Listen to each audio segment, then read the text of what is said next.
Nós estamos num momento muito delicado da história do nosso país. Talvez não haja em nossa história um momento tão preocupante como esse aqui. Nós temos visto, nos últimos anos, o país mergulhando numa crise moral. É uma crise financeira, é uma crise política, mas antes de qualquer coisa, ela é uma crise moral. Você que fez o módulo História da Igreja comigo, você já tem mais fundamento e mais discernimento, porque eu te trouxe informações das raízes da maioria dos partidos de esquerda. Eu não consigo entender líderes evangélicos que se dizem marxistas ou socialistas. Por quê? Eu já contei essa história aqui inúmeras vezes. Eu sou descendente de russos e polacos que fugiram da Revolução Comunista em 1917. O meu avô chegou aqui no Brasil 2 anos antes. Meu bisavô, já crente, correu de lá. Por quê?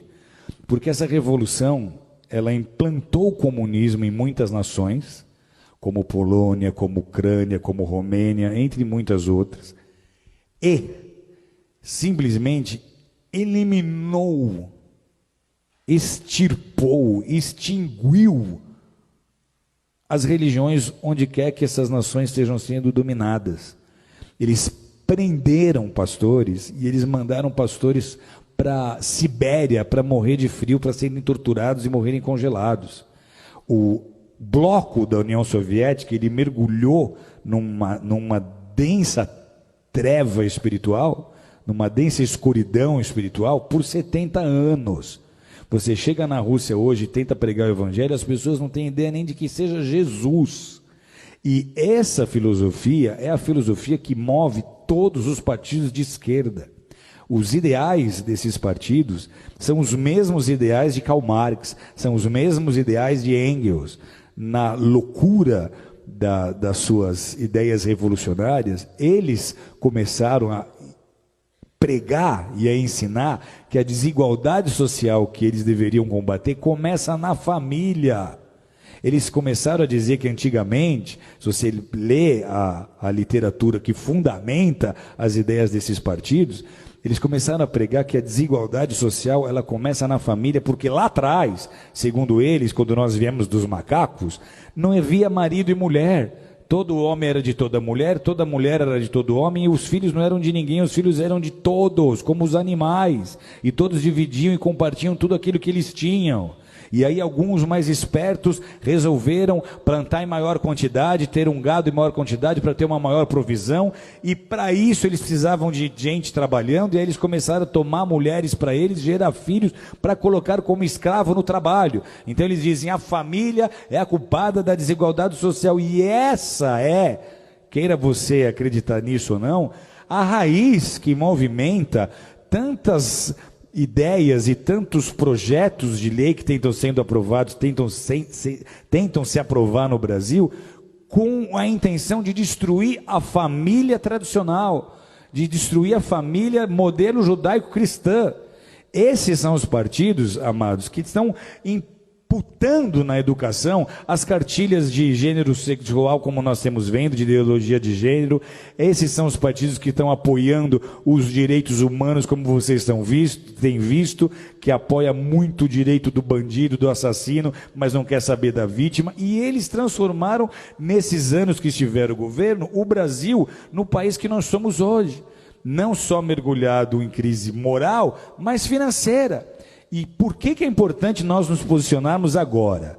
Porque de tudo que você já viu, que já veio à tona do que eles fizeram nesses 13 anos, que só comprovou um desgoverno.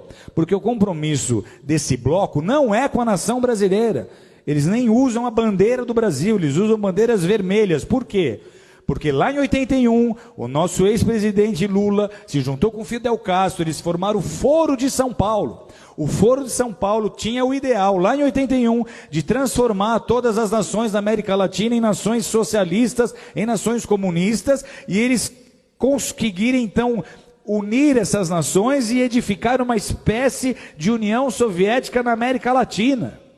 Parecia uma ideia utópica, só que olha a que ponto eles chegaram. Então, para esses grupos e para essas lideranças, o objetivo é transformar o Brasil em parte de um Estado maior, essa América Latina comunista. Eles querem que em todas as nações da nossa América do Sul, da nossa América Central, ocorra o que está acontecendo hoje na Venezuela. E esse seria o caminho se nós não tivéssemos vivido as interrupções que nós vivemos. Por que é um desgoverno? Porque os nossos presidentes passados não governaram com o interesse de beneficiar o Brasil, mas eles usaram dos nossos próprios recursos para construir porto em Cuba, para ajudar países na Bolívia, para ajudar países que têm a mesma mentalidade que eles. Então, se nós permitirmos que um partido qualquer de esquerda, com essa mente e com esse coração, suba ao poder mais uma vez, o Brasil não vai resistir. Vocês estão entendendo o que eu estou dizendo? O Brasil não vai aguentar. Financeiramente vira caos. Vira caos, porque a economia para estar ativa, ela depende de investimento externo. Os investidores não vão botar dinheiro num país em que eles não têm confiança, ok? Então, se sobe um líder de um partido desses e ele tenta botar um bom ministro da Fazenda para tentar convencer os investidores de que tudo vai dar certo, isso não vai funcionar. Vocês estão entendendo ou não? Então, vira caos. A grande preocupação qual é? Se esse governo agora, essas eleições agora, sobe um partido como esse, a crise que nós estamos vivendo, ela é tão séria que a gente teme de verdade até uma revolução. Porque vai ser muito fácil as pessoas do centro, oeste, sul e sudeste não aceitarem esse governo. Vai ser muito fácil nós começarmos a ver manifestações políticas sérias. Vai ser muito fácil a população começar a exigir uma intervenção militar. Uma intervenção militar era um assunto nem cogitado em rodas de bar há 2, 3 anos atrás, mas hoje está se tornando um assunto em pauta, porque se nada acontecer, amados, alguém aqui conhece alguém que morou na Venezuela, que veio da Venezuela? A Venezuela, até muito pouco tempo atrás, era um país próspero. Eles têm petróleo. Sabe o que falta hoje na Venezuela? Falta papel higiênico.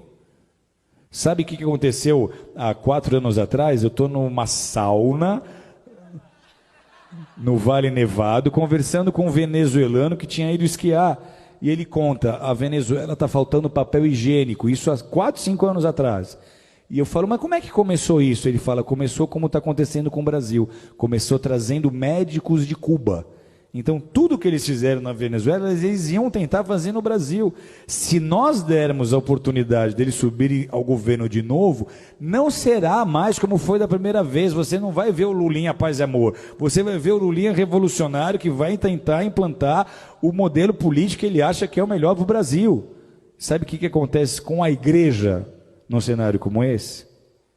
Tem ideia ou não? Primeiro, os nossos valores já estão sendo desprezados. Nós, para eles, somos o ópio do povo. Eles não veem valor naquilo que nós fazemos. O marxista raiz, ele é ateu. O evangelho para ele não significa nada. Ok?